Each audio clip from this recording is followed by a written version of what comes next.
53. Ini berdasarkan data statistik 2012 sampai 2018. Kalau kita punya data yang series yang berbeda, mungkin bobotnya akan berbeda. Kemudian ada pengaruh dari perumahan dan seterusnya dan seterusnya. Ya, itu untuk sistem dinamiknya. Kemudian di sini ada daerah yang menjadi perhatian kita yang akan kita rubah dari kondisi statik tadi, KRB, kajian risiko bencana, menjadi dynamic. Daerah ini diatur oleh discrete event modeling. Kapan dia berada dalam kondisi rendah, kapan dia masuk dalam kondisi sedang, dan kapan dia masuk dalam kondisi tinggi. Nah, ini diatur melalui sistem dinamik. Jadi sistem dinamiknya ini menjadi threshold atau ambang batas untuk peralihan status tadi ya. Jadi ketika misalnya angkanya sudah melampaui 6, dia akan loncat ke status sedang. Kemudian kalau angkanya sudah melewati 15, dia akan loncat ke angka tinggi. Saya coba running sebentar. Mohon bersabar karena tergantung internet ini.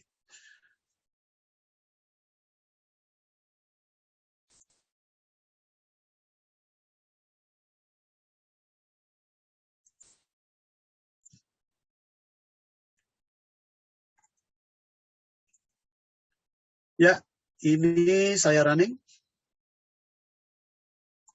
Oke, saya slow down sebentar. Nah, nanti rekan-rekan akan melihat grafik seperti ini ya. Seperti ini. Ya, tadi yang kami sampaikan bahwa ada grafik yang sifatnya itu business as usual. Kemudian ada grafik yang mencerminkan intervensi kita untuk dia bouncing back ya, bouncing backnya sih biasanya di bagian bawah ya, apakah dia bisa naik atau tidak balik ke normal, tapi ini mencerminkan intervensi kita. Nah, di sini saya akan jalankan dulu situasi normal di mana kemiskinan tidak diintervensi, ya business as usual ya, mungkin ada intervensi tapi mungkin efeknya sedikit, kemudian konversi lahan terjadi terus-menerus.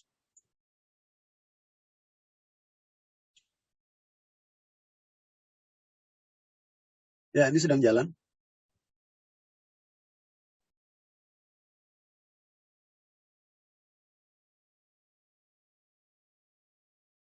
Oke, saya stop sebentar.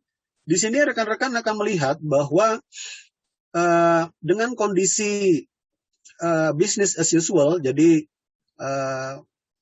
sektor-sektor ini ya berjalan seperti biasanya saja. Ini kita melihat bahwa garis business as usual dan garis bouncing back atau intervensi yang kita lakukan itu masih menyatu ya. Sekarang kita akan beri sedikit solusi dari sektor perumahan, yaitu solusinya adalah melakukan preferensi terhadap pembangunan mid-rise ya ketimbang rumah tapak. Misalnya kita jalankan di sini dengan senario ya di sini. Jadi mid-rise housing sebagai solusi. Kemudian kita membangun TOD. Jadi sehingga kalau lahan di perkotaan itu menjadi mahal, dia penduduk bisa membangun di pinggiran dan tetap bisa mengakses tempat kerja dengan lancar. Kita lihat.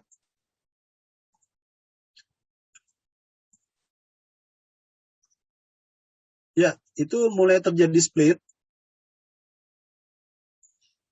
Ya, di sini teman-teman bisa melihat bahwa garis business as usual itu akan terus melaju melampaui batas ambang sedang atau ancaman sedang menuju ancaman tinggi. Sementara garis intervensi, sejak kita intervensi yang biru ini, itu sudah mulai melakukan tekukan sehingga itu adalah impact dari kita menjalankan senario ini. Senario ini tentu mungkin lebih lama dari yang kita bayangkan, cuman ini karena sebagai ilustrasi aja bisa cepat ya. Cuman kita melihat bahwa kalau ini sudah maksimum ya solusi kita, garisnya itu belum turun ya, belum turun. Nah, jadi kalau kita pun hanya bersandar pada dua solusi ini, maka ini juga tidak akan mampu melakukan bouncing back terhadap sektor ekonomi yang ada di bawah.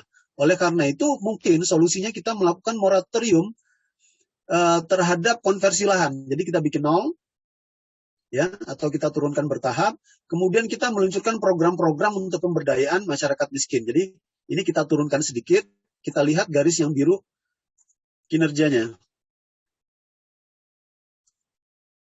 Ya, itu mulai menekuk lagi, tapi belum bisa turun. Jadi yang bawah ini juga belum bouncing back. Oleh karena itu mungkin dengan melakukan forecasting ini atau model ini, kita akan melakukan moratorium total terhadap konversi lahan. Jadi sama sekali di stop semua perizinan untuk pembangunan ya selama beberapa waktu tertentu, dan ditingkatkan ini program-program untuk pengentasan kemiskinan misalnya ya.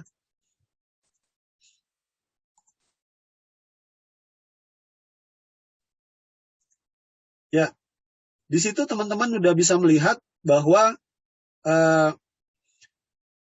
garis intervensi kita itu sudah berhasil turun dari jalur menuju batas tinggi, dia menuju ke batas rendah. Dan di sini sektor ekonomi yang tadi tertekan itu mulai melandai. Ya mungkin kalau dia tidak bisa bouncing back ke atas, perlu ada tambahan solusi lain ya. Ya di sini sudah nol semua, ya. Tapi ini belum bisa bouncing back, dia hanya bisa melandai. Nah di sini teman-teman mungkin bisa melihat bahwa kita memiliki 24 bulan untuk menyelesaikan persoalan ini. Jadi kalau misalnya kita telat, tidak melakukan, ini intervensi dilakukan kira-kira di bulan ke-8. Jadi kalau kita telat, itu maka ini sudah melampaui deadline kita ya. Jadi kita nggak akan bisa melakukan penurunan grafik ini tepat di 24 bulan. Nah ini mungkin seperti kasus Citarum ya misalnya itu harus selesai 7 tahun. Nah jadi mungkin dalam kasus-kasus seperti itu bisa digunakan sistem forecasting ini. Oke, itu yang pertama untuk bouncing back-nya. Yang